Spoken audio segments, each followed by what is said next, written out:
Каждый из нас хоть раз сталкивается с проблемами, где без помощи юристов, увы, не обойтись. Но не у всех есть возможность отдать кругленькую сумму за один прием у профессионала.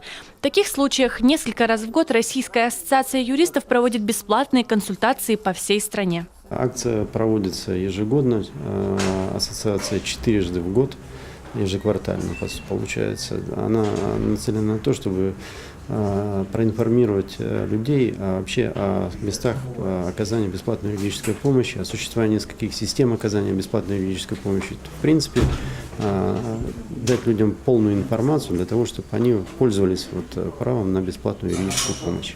Получить бесплатную консультацию сегодня сыктывкарцы могли в 11 разных точках по всему городу. Вопросы у людей разные. Кто-то не поделил наследство, кто-то не по своей вине попал в автомобильную аварию, а кто-то и вовсе пытается отстоять свое право на жилье. Хочу обратиться за помощью, потому что у меня возникла очень большая проблема по вопросу переселения из аварийного жилья. Узнала про юридическую клинику через телевизор. Вот по вашему телеканалу Юрган было вечернее объявление, что будет прием проводиться. На все свои вопросы я получила соответствующие ответы, мне очень помогли.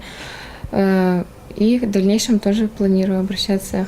Консультировали жителей не только высококвалифицированные специалисты, но и студенты юридических факультетов. В Республиканской академии государственной службы и управления, к слову, каждую среду проводят прием граждан. Здесь ведут правовое консультирование, а также составляют заявления и жалобы. Вот и сегодня в рамках всероссийской акции Академия открыла свои двери для посетителей. Я являюсь студентом Академии государственной службы. Получается, прохожу здесь стажировку в юридической клинике при Академии.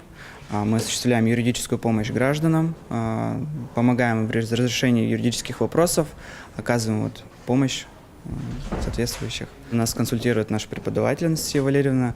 Она большой профессионал и в данных вопросах, получается, помогает нам. Для получения юридической консультации необходимо лишь наличие паспорта или любого другого документа, удостоверяющего личность. Бояться не стоит. Здесь вас и примут, и выслушают, а главное, помогут разобраться в волнующих вопросах. Анастасия Самосудова, Вячеслав Беспалов, телеканал Юрган.